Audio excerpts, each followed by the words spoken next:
Ladies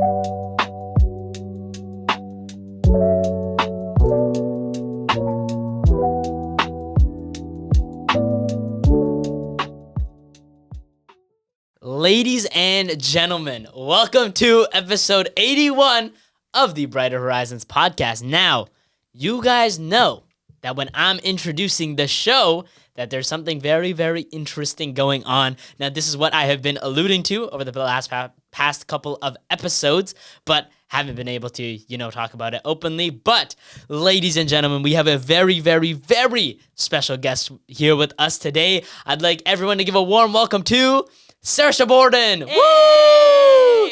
Alrighty, to give you guys a bit of background from my end at least, me and Saoirse met in first year of university, where I have shouted her out before, so those of you that know the podcast, tell them what episode it is.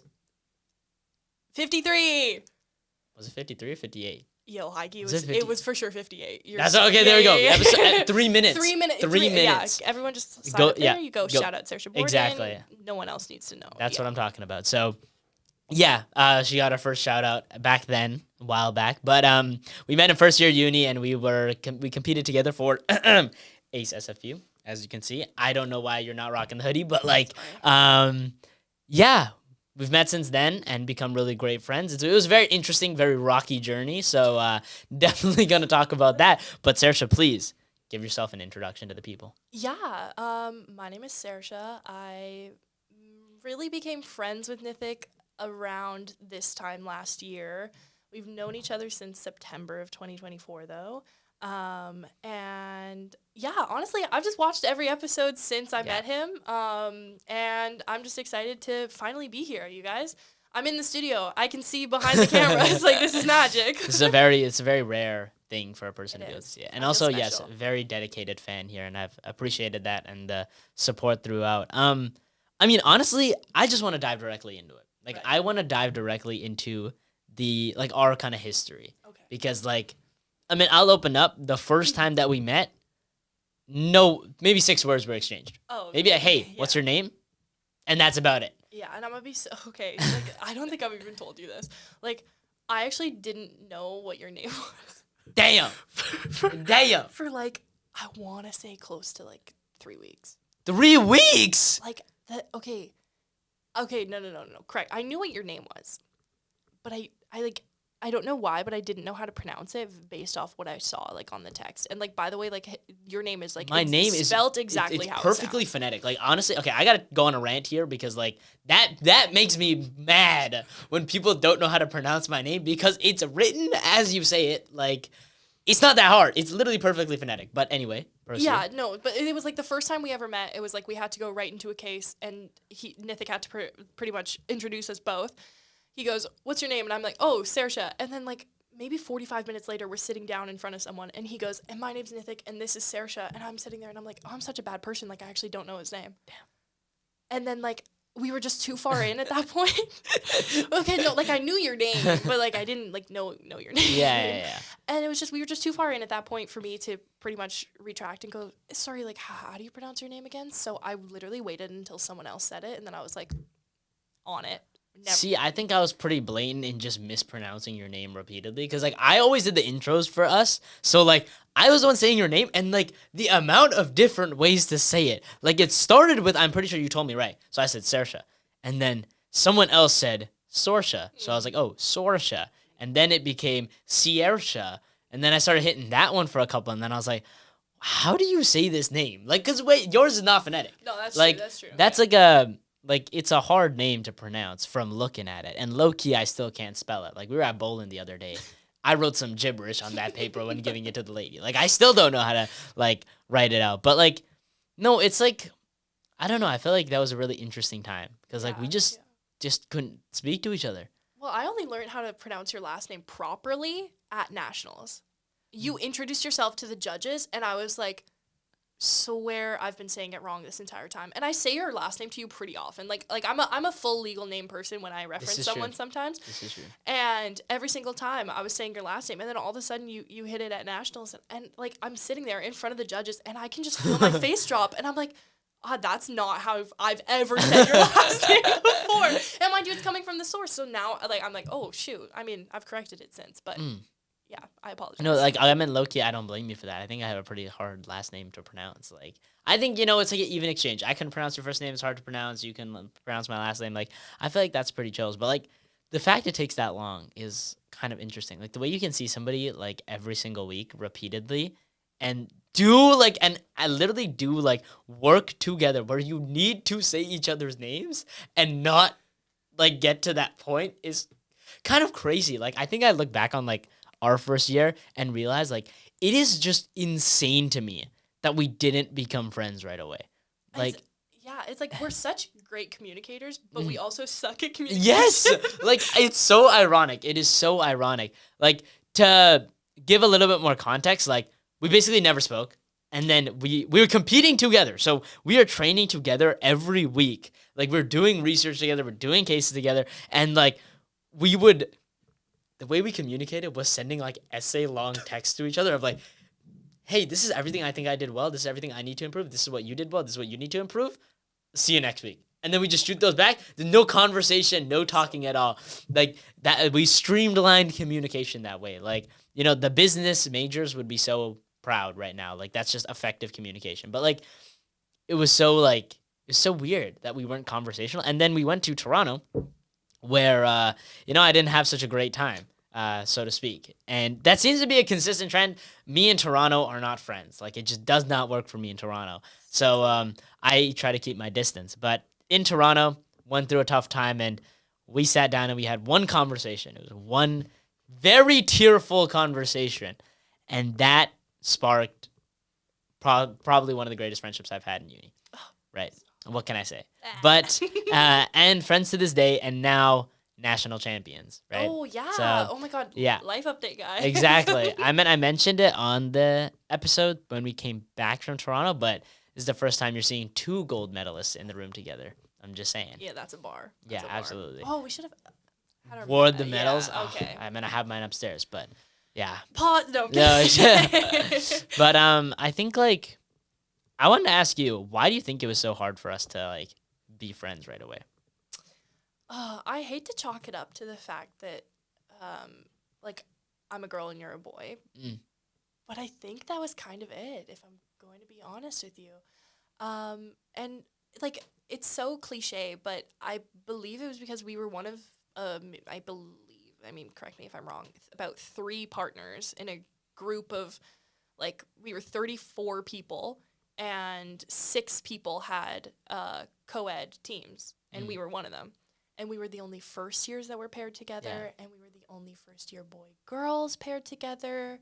And then I think it was just like a mix of, I also didn't have a lot of time to stick around, like after training and stuff. I had to just like pretty much, I had to haul down that mountain pretty quick after we finished our cases and everything like that. And I think it was a mix of, we didn't have time to communicate, we didn't have classes together.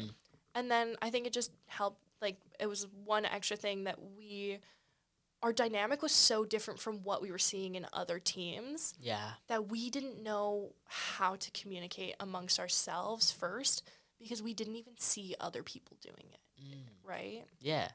Like, I think one thing I feel like people underestimate, like, the theory of right time, right place.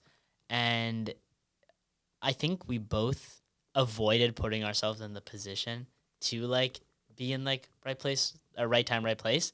And like if we take Toronto, for example, the way we got close was literally just like imagine if you had gone to bed, right? Yeah. We never would have had that conversation. We'd never be where we are, right? And I think it speaks to the fact that you can't force it, right? It just happens as you go. And especially between the two of us, I completely agree, like, as to why it was so hard for us to be friends. And even, like, personally, I'll say, like, I'm a relatively introverted guy, which many people might disagree with if you, like, know me, but it's hard for me to make new, like, friendships. Like, I'm not going to be, like, I'm not loud, outgoing to people I don't know. But to people I do know, I think I'm loud and proud. But, like, I don't know if that, you know what, we're just going to keep rolling. But, like, when it comes to, like, new friendships, it's hard, right? It's hard to give people a chance because you're, like, we always feel comfortable. And especially in, like, uni, it's such a new environment of, like, these are people I don't know, classes I don't know, an environment I'm unsure of. how the hell do I do it? Is you take a leap, right? And like my biggest regret about first year is that I didn't take the leap with you earlier in becoming friends, like in literally avoiding conversation. Like I will, I'll admit now that we're here, it's done in past. Like I avoided the conversations. I was scared. I thought like, we don't really resonate. We're not gonna do well. Like don't get me wrong. I always thought she's one of the smartest people, and I still think one of the smartest people I ever met. But when it came to like chemistry, I was just like, nah.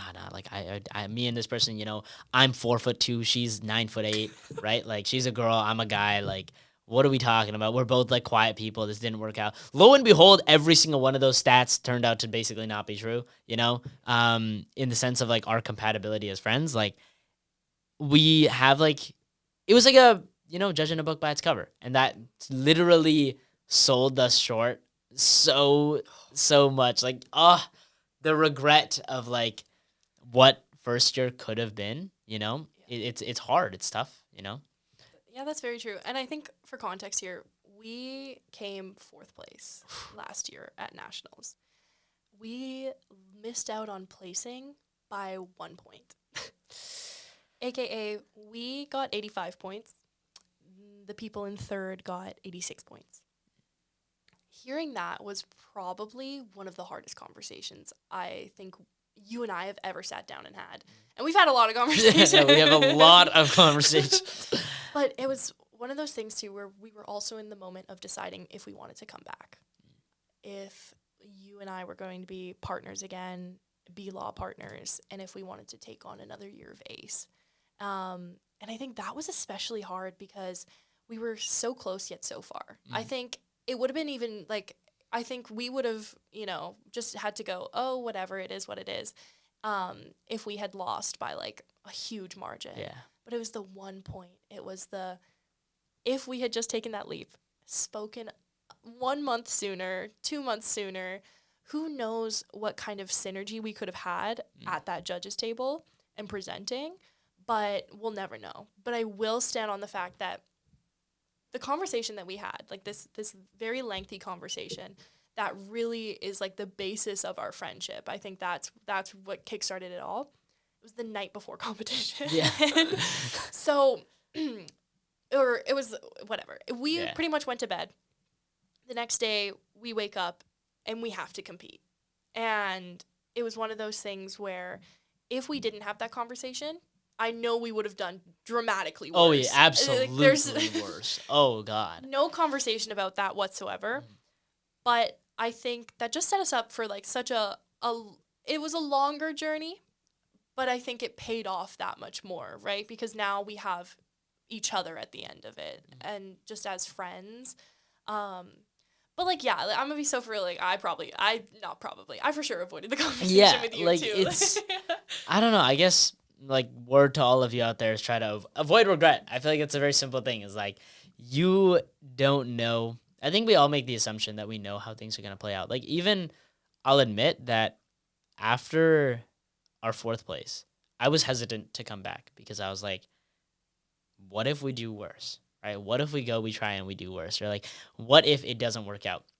And like, I think we stress the what if it doesn't work out so much more than we ever stress the what if it does. And especially in literally, our journey of like, there's so many times where if one of us had just taken a step, life would be so much easier, astronomically easier. We probably could have won first time around. Like we were a first year duo that basically never spoke to each other. And then at comp majestically pulled off a historical performance to only get beat by 1 point. Like that is like, it's like miracle on ice, but like miracle in the boardroom. Yeah.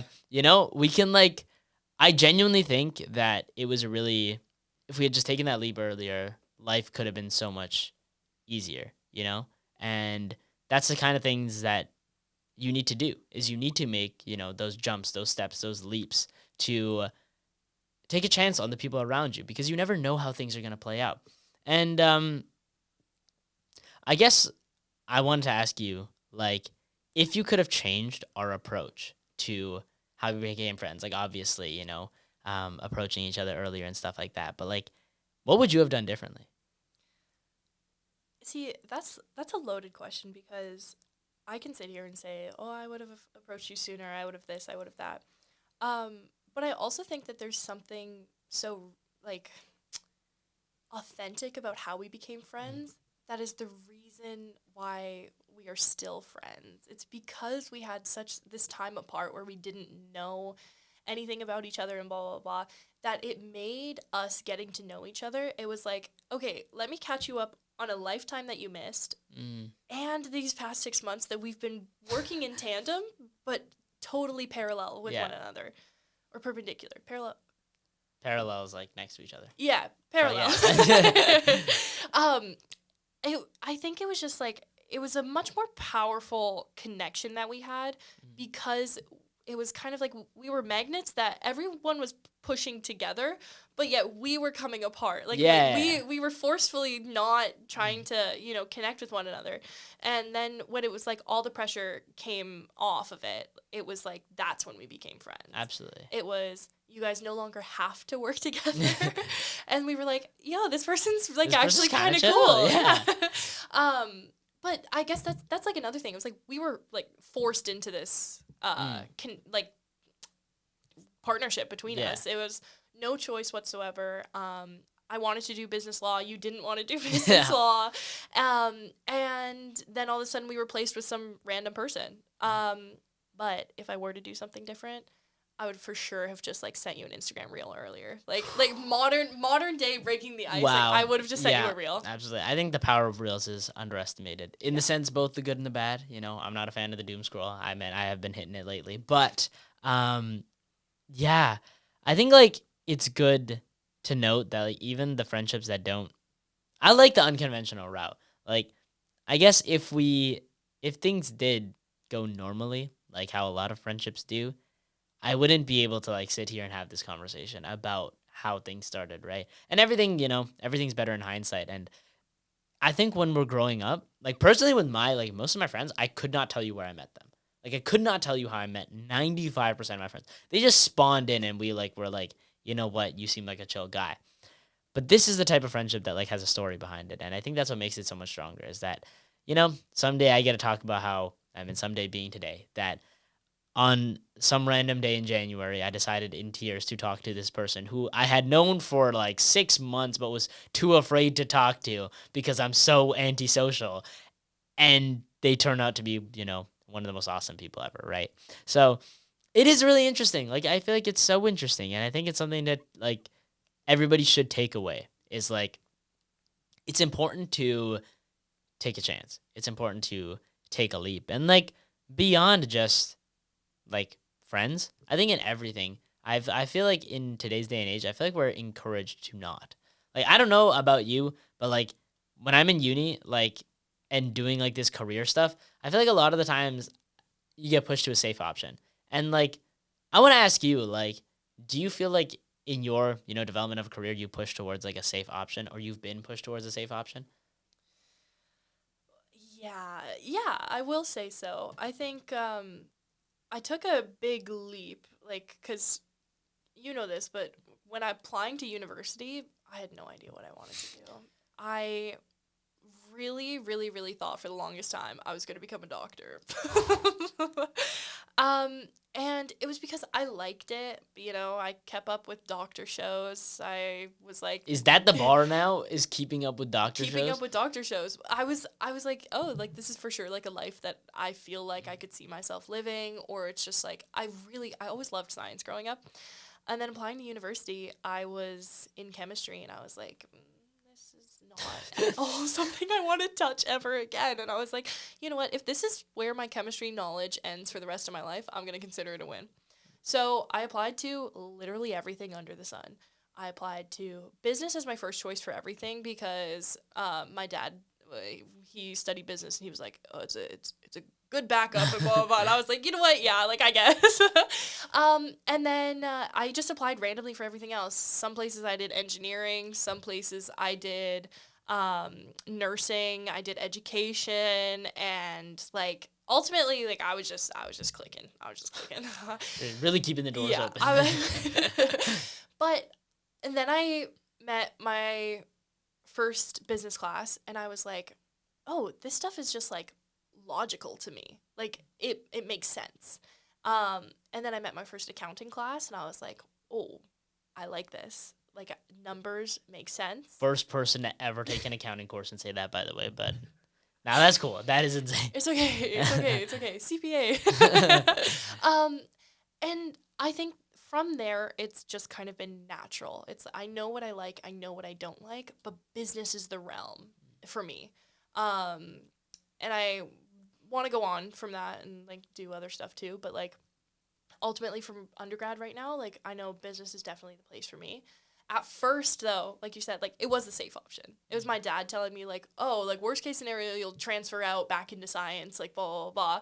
And then I met Introduction to Business, and we were learning about, you know, what makes a, like, what number does a small business turn into a medium business, turn into a large business? And I was like, this is fascinating. Like, that's the most, like, Really? yeah, like, That is very interesting. That's what I'm saying. And I'm like, it is such a niche. It's literally just a niche, like, business, right? And then I was like, what do you mean I find that, like, fascinating? Like, I'm sitting here and I'm reading that, and I'm like, oh, wait, I want to read more about this. Like, no one wants to read more about the sizes of businesses. And then I was just like, wait, but like I turned the page and there's something new, and I turned the page and there's something new. So I definitely think like business was my safe option, but now like it's like mine, like my niche and everything like that. And I like that. But like, what about you? That is also a loaded question. I think like maybe I've talked about this, but like I guess I maybe don't talk too much about like my own personal like past when it comes to why I chose business, because like if anybody knew me in high school, they know me as like the math science guy. And I was like growing up, I genuinely ate special relativity in Fortnite terms on YouTube. Go watch it. I break down time dilation, length contraction, simultaneity, mass increase, Einstein's two postulates. Like, hey, I break down a lot about special relativity in that video. You know, about 19 minutes, 5 seconds. So under 20 minutes. Yeah, it's a pretty long video. Oh my gosh. Yeah, shout out to Justin Lin. We made that video together for grade 12 physics. And look, it's backed by like actual research from academic institutions. So go watch it. I think it could, you know, if you're interested in special relativity, it could be very useful for you.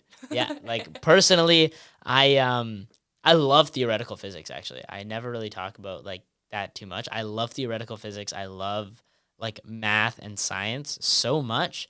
And I wanted to go into engineering. That was actually my main option. Yeah, have I not told you this? Like, really? Like, I'm not sure if I've, like, ever... I feel like this is just, like, another page of our friendship. Yeah, like, oh, it's like, oh my God, in wait. real time. It's I know. just cameras are rolling. It's like, you guys get to see this. Like, maybe we haven't talked about that much. There's always new things to talk about. I feel like I definitely had to have mentioned this. But anyway, I love engineering, and I've always, like, loved building things. And then in about grade 10 to 11-ish, I started, like, getting into the hype of making a lot of money. And I was like, wait a minute. Like, low-key, I don't want to be an engineer. Because, like, I know my dad's an engineer, and he does, you know, astronomically well. And, you know, I'm very blessed to be in this position where I can say, like, being an engineer wasn't enough money for me. And, like, that's, like, genuinely, like, how I used to think.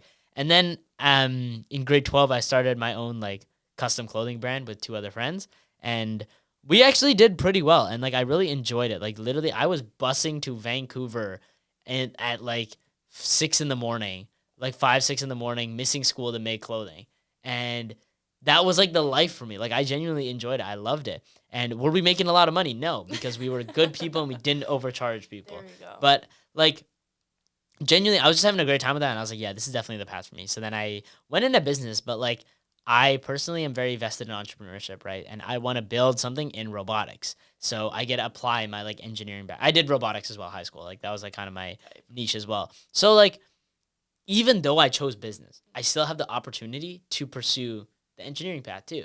Like that's the one thing that I think I personally love about business is like there's a door to everywhere through it. Yeah. Like and there's a door into it externally as well. Like I spoke to a guy who he did like med sciences his whole life, and then he got his like med like he got like his master's at Brown, and then he just started working at Deloitte. Shout out Ivies. Right? Yeah, exactly. I was like, damn, like I respect that. And now he works at Deloitte as a consultant, and I was like, wow, that's like crazy pathway. But like that's the thing is like, it leaves your doors open. And yeah, personally, I think it's passion. I think I've let passion guide me. And it might sound like I'm a greedy capitalistic guy and that's why I, was like all about the money. But like, that was back then. And then, this is now. I think I don't look at it for the money's sake anymore. I look at it for like the enjoyment's sake. And I think people need to build their careers around it because like, there's a famous like story. I don't know about if you've seen like Jim Carrey's speech about it, but like I'm assuming it's at some university like graduation ceremony, and he tells a story about his dad, how his dad was a really funny guy, and he could have been a comedian, but he chose to take a safe job in accounting, and then I believe it was like 12 years later, he got laid off from that safe job at accounting, and his family had to do whatever they had to do to survive, and he said, you can still fail doing what you don't want to do, so you might as well take a shot at doing what you want to do. And I'm like, that's pretty brilliant. Like, first off, shout out Jim Carrey. What a guy. I love him. He's amazing, super funny, and very insightful. Like, doing what you want is so important. Like, drive with passion. Like, oh my God. People nowadays be thinking about everything but enjoyment. And you're put on this earth to live. That's like something that I feel like we don't think about. Hashtag YOLO. Hashtag YOLO. Indeed. Like, oh my God. When you like look back on an old meme and you're like, wait a minute, like this was actually like low key a bar. I think about that. Don't judge me. You know the LeBron meme where it's like he's like coming out of the pool and it's like, oh my God, I can't even describe it right now. I'm pulling such a blank. It's like he's just out in the sun and it's like people have made it into like the me when like the sun is shining and the birds are chirping and like there's no. Okay, wait. I actually need you to like superimpose I'll put one one right here. Like okay. I can't lie. Okay, I'll toss it up. Yeah, I'm for sure describing this wrong, but it's it's just one of those things where it's like I look back at that and I'm like, you know what? Yeah, like when I first saw it, I was like, yo, like why are people turning LeBron? Like he is like probably like not the easiest life on earth, but like probably one of them. Yeah. Like he literally found a sport that he loved and made a career out of it, and it's just like loaded now. And I'm like, you know what, like goals. But it's funny because it's like, yeah, you know what? When the birds are chirping, you do have to be thankful for that because you woke up, you heard the birds, and like usually the birds ain't out when the rain's falling. So it means it's a sunny day and it's a nice day. I think like. It's like we overcomplicate things. Everybody overcomplicates life. And like the whole like just do it meme from Shia LaBeouf. Like everybody thought, oh, this is the funniest thing. It was in YouTube Rewind and everything. Damn. Shout out YouTube Rewind. I was gonna say that was kind of a throwback. Like the fact that that's not around anymore is it? Like I don't remember ever seeing one. Like that would be like what a throwback. Genuinely what a throwback. But just do it was like such a simple phrase that like nobody seemed to take to mind. But on the topic of like keeping things simple, I want to tell you a story that I saw on like do you know who Chris Williamson is? No. Okay. Sorry. Well, no, that's fine. No, not at all. He hosts like a podcast called Modern Wisdom, and like he's a really cool guy. I think he's probably founded a business or so, I assume, because he probably has the money to have a much better studio than we do. But self-digs. No, Don't do I'm that. just kidding. This podcast is about positivity. This is true. I'm happy about where we are. I'm glad that I get to record here. This Hunter x Hunter poster been through a lot. It has. I've knocked it like 4 times. Yeah, absolutely. It has been through the abuse. This whole room has, but that's what gives it character. Now, onto the story. It's I hope that some of you guys have heard it. Maybe you've heard it, and I feel bad for retelling it. But the story is about an American banker who visits a pier of a small coastal Mexican village, and he sees a small boat, and there's just one fisherman docked.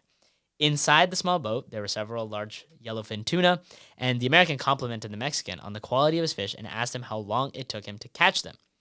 The Mexican replied, "Only a little while." The American then asked him, "Why don't you stay out longer and catch more fish?" And the Mexican said he had enough to support his family's immediate needs. The American then asked, "But what do you do with the rest of your time?"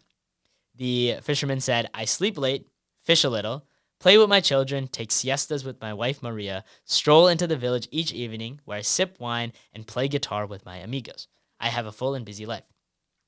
The American scoffed and said, "I have a Harvard MBA and could help you. You should spend more time fishing, and with the proceeds, buy a bigger boat. With the proceeds from the bigger boat, you will buy more bigger boats. And then from that, you can buy an entire fleet.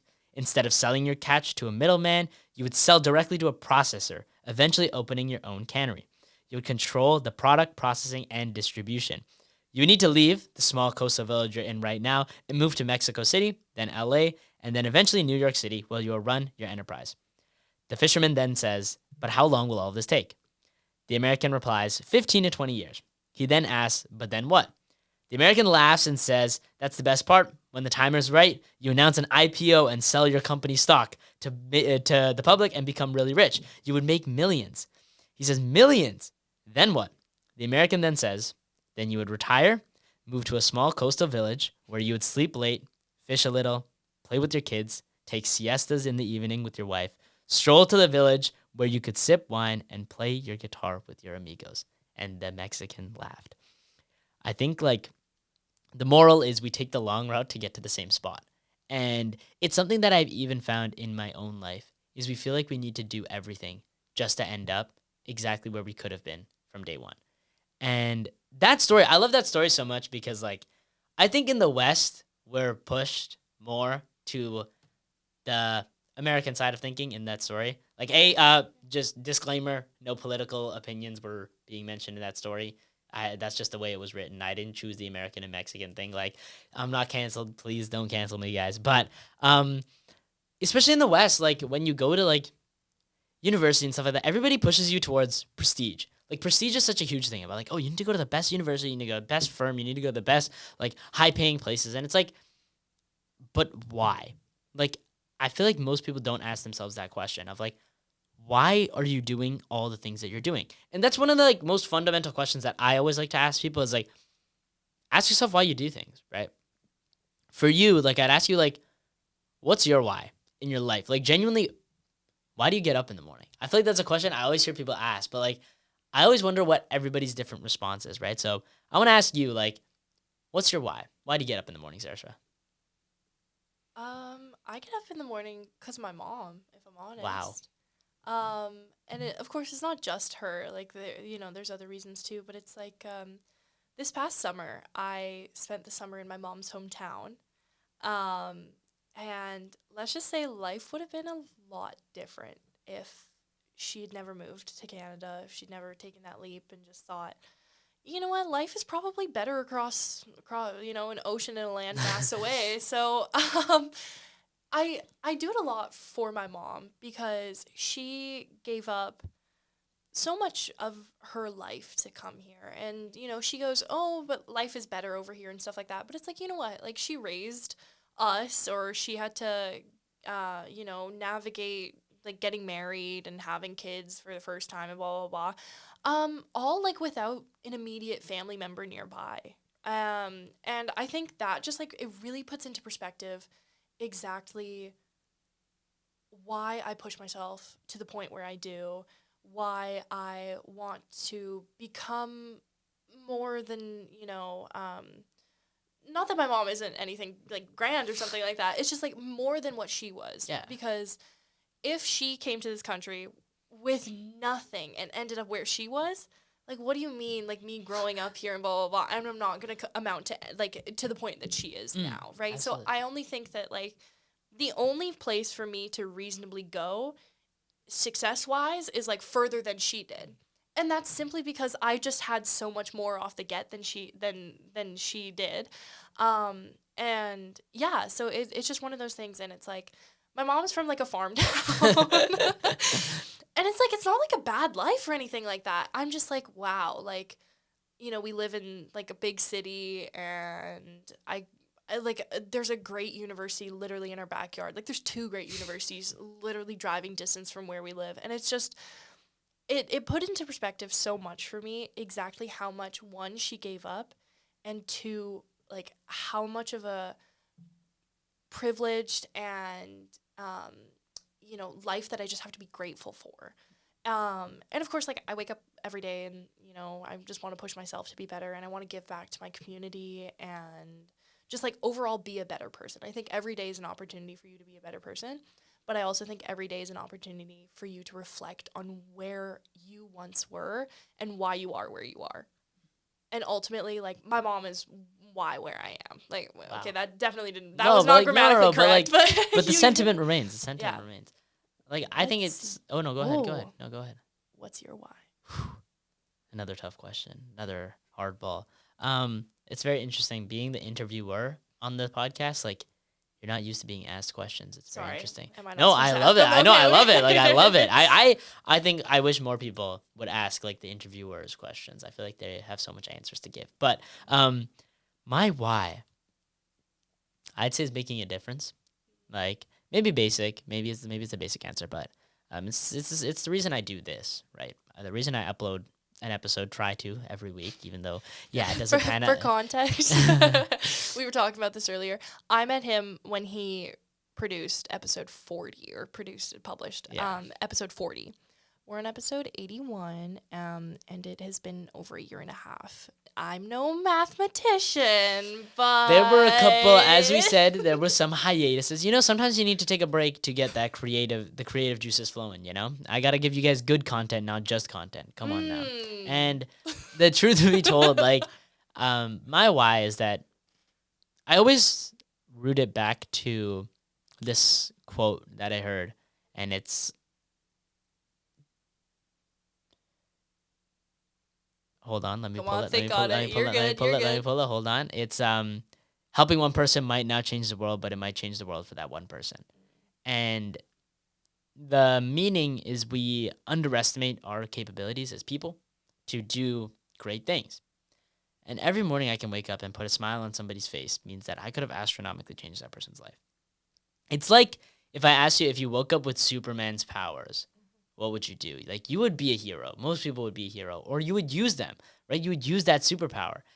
I think, like, the fact that we have a superpower to literally alter people's lives, it's such a gift. Like, the fact that humans are such social creatures, like, we're the only social creature on the planet, basically.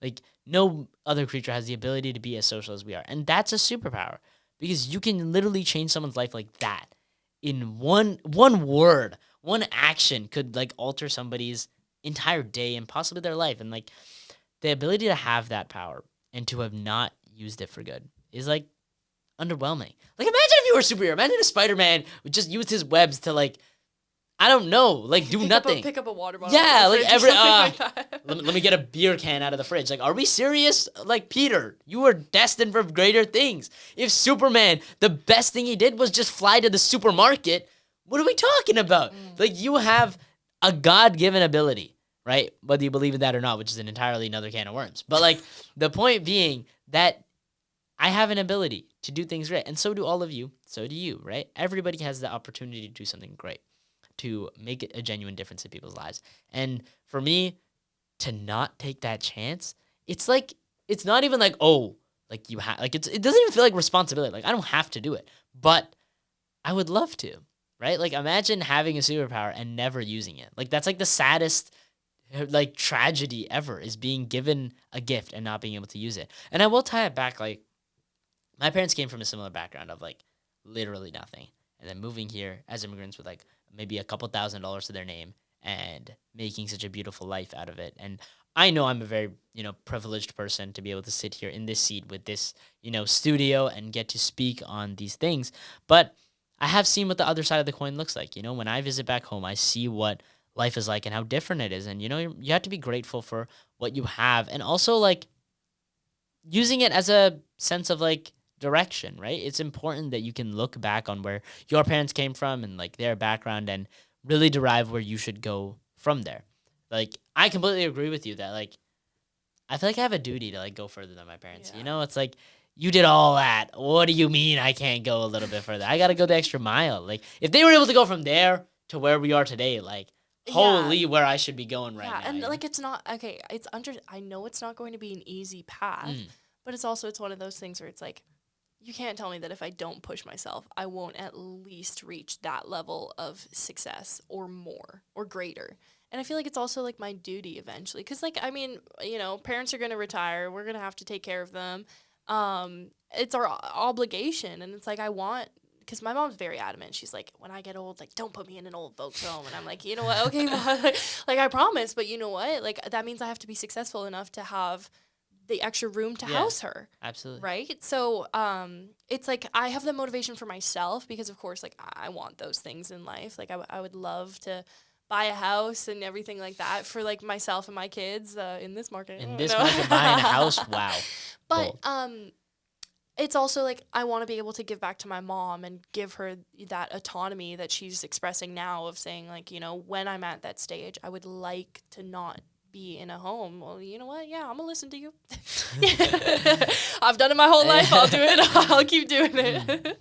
Like I feel like people think that that's like stress, but I wouldn't consider that stress. Like that's opportunity, and you know, you got to use where you came from in the sense that like if you're in a better position, you should be like using that to your advantage. I think like it's gratitude. It's literally gratitude. It's not obligation. I think a lot of people look at like that frame of thinking of like, oh, my parents came so far, so I have to. It's like you don't have to. You get to. I think is like the best way, right? Yeah, you have the opportunity to. Right? everything that like the way that you look at life comes down to how you frame things. I saw the other day, you can be wet, cold, and miserable, or you can just be wet and cold. Absolute bar. Instagram reels. Shout out. But it was just one of those things where it's like such simple wording can truly, you know, give a message that's so profound of you get to choose the way you react to what happens around you and the way that you move forward. And you can be wet and cold, which is sometimes a miserable thing, but you can choose to have a smile on your face and go, you know what? I know that I'm, you know, I'll be in a towel and I'll be warm in 20 minutes. It'll just take me a minute, right? So it's the opportunity to frame your own thinking, and overall, what is that circle? I apologize. You know what? No, I mean we can dive into that later, but like it is a diagram of something I did want to. Well, I didn't even want to talk about it this episode, but like I'm so sorry. now we got to dive into it, yeah. But I mean, did you want to like wrap up? I don't even know what I was speaking Oh, on my anymore. bad. That's my bad, guys. I pulled up a diagram now. I mean, I guess I'll toss it up here, but like it's called the circle of self-sabotage, and like this is the only thing is like I don't want to like it's kind of a sad it's a sad circle, okay. but It's okay. Dynamic. Yeah. Not dynamic. What's it mean when you can do multiple things?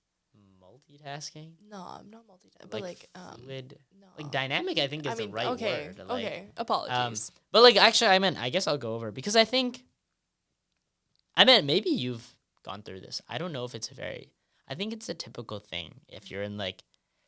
Okay, maybe this is just me, but I'm gonna lob up an experience and you tell me if you resonate with it. Okay. Steph Curry from the moon yeah, right from now. the moon. All right, like in high school, I think I was pretty high performing, like grades wise, and I think I let that define me. Like I was like, you know, you're the smart kid, you're the kid that you know gets good grades, and because of that, kind of like, I was afraid of failing.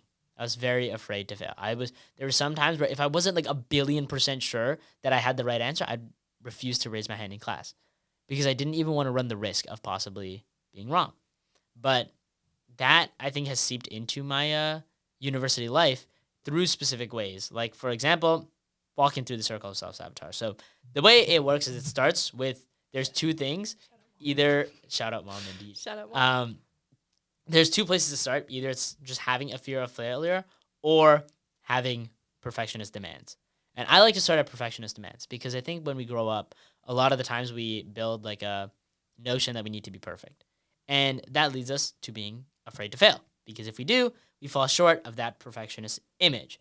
And being afraid of failing leads us to the next step, which is procrastination, because we are unable to move forward because we're so afraid to try that we don't.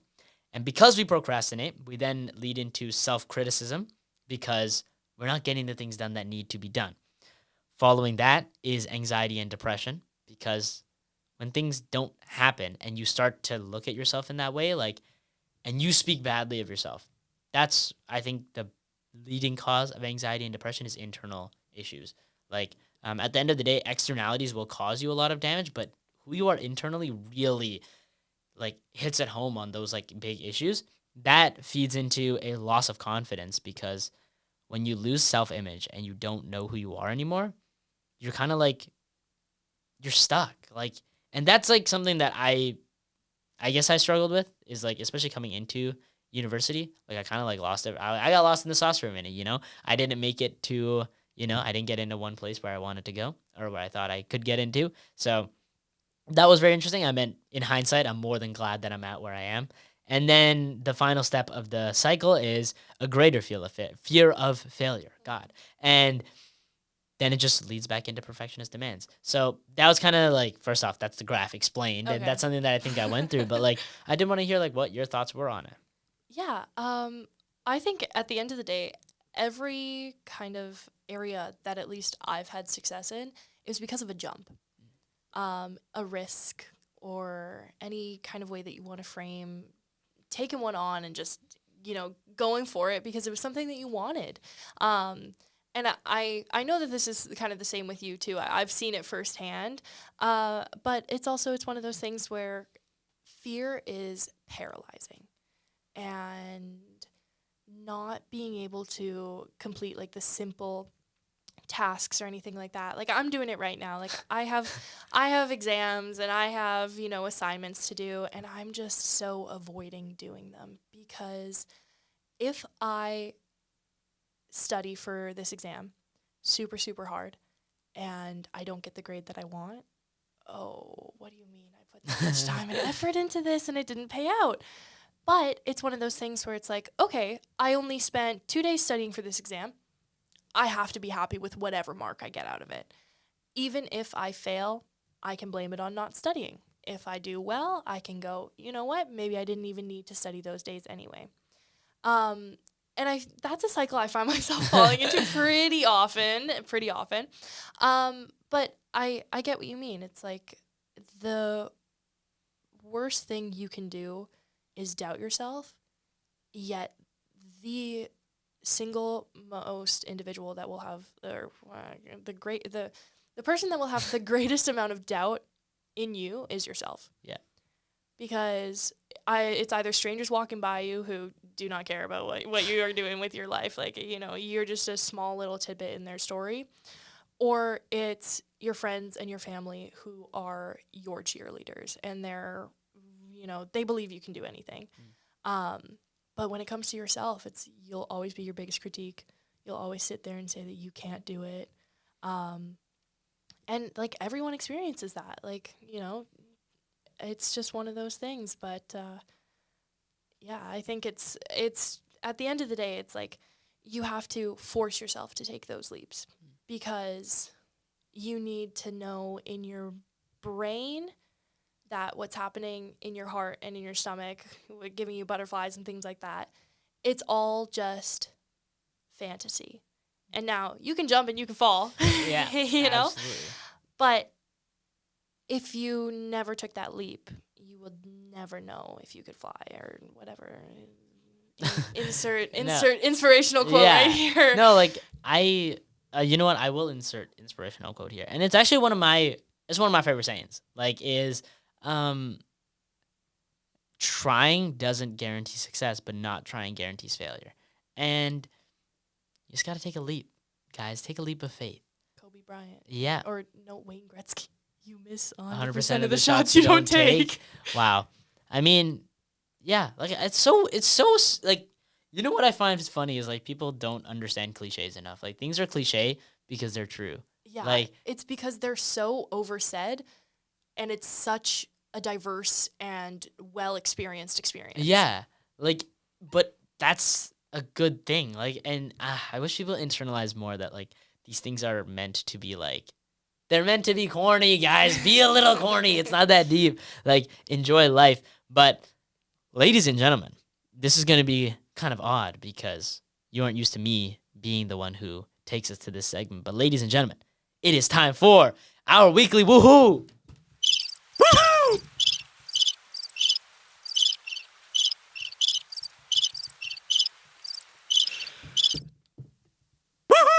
There we go, guys. There's actually no way that just happened. Guys, I don't operate the set. You got to understand the setup, right? The soundboard is on the far side. So I'm reaching, I'm going, it's... We could pretend it didn't happen. Okay, Yeah, wait, ready? Ladies and gentlemen, it's time to head to our weekly woohoos. Woohoo! There we go. First time, never doubt me. Now, I have a interesting weekly woohoo for us today. Now, historically, me and Nikita have talked a lot about different experiences in upcycling.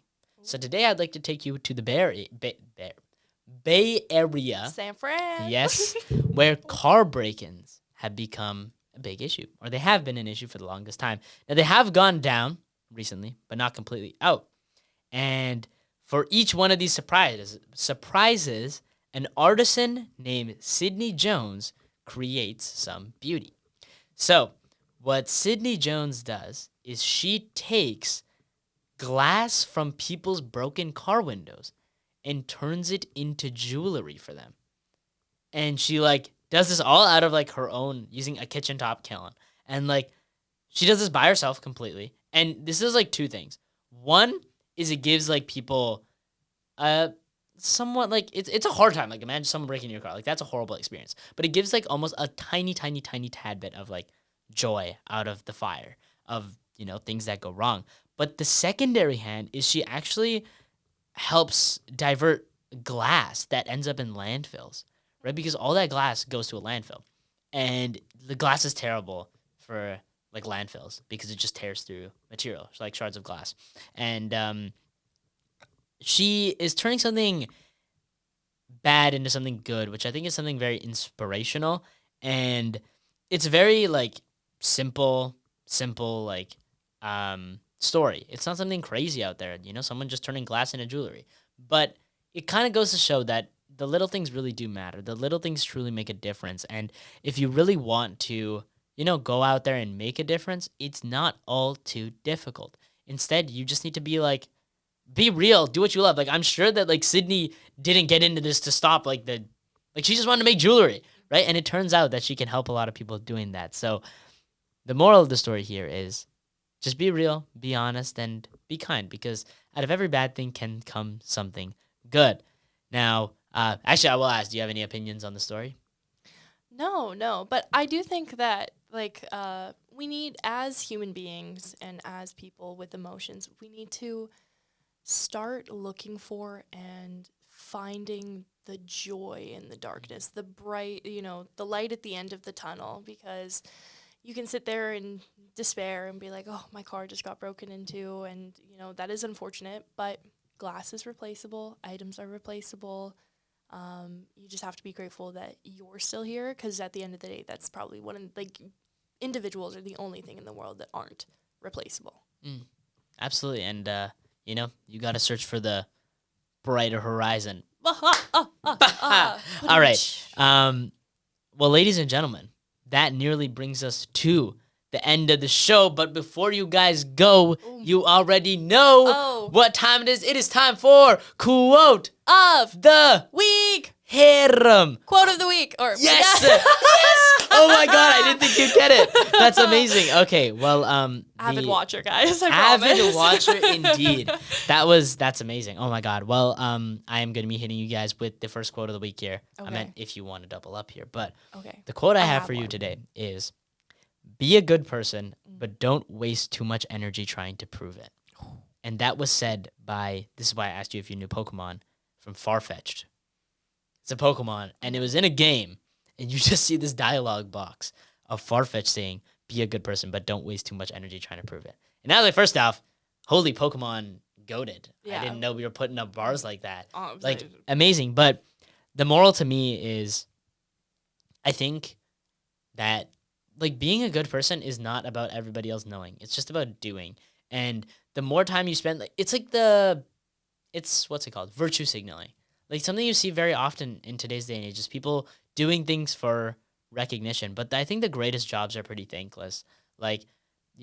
Helping an old person cross the street, or carrying in all the groceries for your parents, or cleaning up the house for your mom.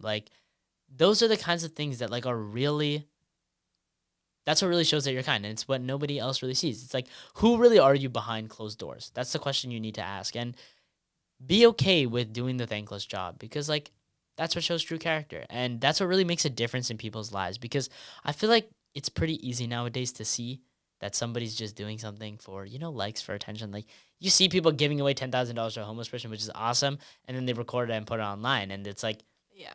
And then maybe the entire video is fake. Yeah. Those are the kinds of things that you see where it's I feel like we've become almost disinterested in as a society in being good people, which is really sad because that's one of the most beautiful things about being a human is we get to be kind to each other. We get to, like lobsters just be like chopping each other's heads off, and like we get the opportunity. I mean, maybe we'd be doing that too, but like, fact. I don't know. No, okay, they don't be doing that. I was thinking about like, God, little side tangent here is like, that like one shrimp that like has like a bullet punch. No. I'm talking about. Okay, Yeah, well, it's no, like, so this is like for sure like on okay, wavelengths this I'm is not- like I'm no, not this on. is like marine biology nerd stuff, but like it's basically like a shrimp that can like just punch really quickly and like knock people out. Whoa. It's like it's insane. Like, it can like full humans or like, I don't think I feel so. okay, like, it I could probably like break like your finger or something. Like Whoa, I break? Like underwater? maybe I don't. The It's low velocity key. of that must It's be. insane. I will check. We'll fact check that. Yeah, yeah. Fact check. It's probably gonna say wrong, but like anyway, the point being like that. That was just what I was thinking about, and then I was like, I don't know where we kind of went down the lobster cutting each other's heads off train, but like we got lost in the sauce a little bit. Yeah, I'll admit that. halt on the seafood and shellfish. Coming back to the core part of the story, being we as humans have the capability to be kind and to understand that in a way that no other species does, and to think that we don't use it that often to do the thankless jobs, I think it's an important thing to think about. But True dat. without further ado, I'd like to pass it off to you, man. Okay, I have one too. Now, I struggled real hard to find this one. Give me a second, you guys. Take your time. It's okay. Should I hit the? Oh.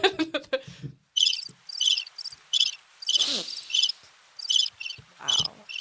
It's like, okay, the thing about that sound effect is it's also how long it is. Yeah, like, oh my like, God. It turns an already awkward situation into like that much more it's like awkward. there's like a barrier. It's like awkward situation. Yeah. Oh, it's funny. And then it's like, Okay, we're back to high like, key all right, when's it like gonna turn end? this off, like low key. Yeah. But, Okay, so I guess the context behind this is that conversation is a very important part of all friendships, but I would say especially our friendship.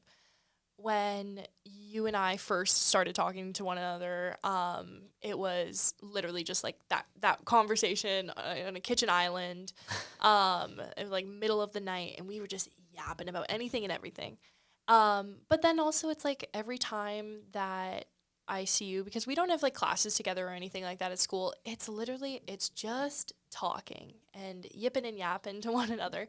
And I think conversation is super powerful tool, and also a way of connecting people, especially when a lot of connectivity and conversation and communication now takes place virtually. I feel like you and I, like when we're not in the same room, like we do not talk.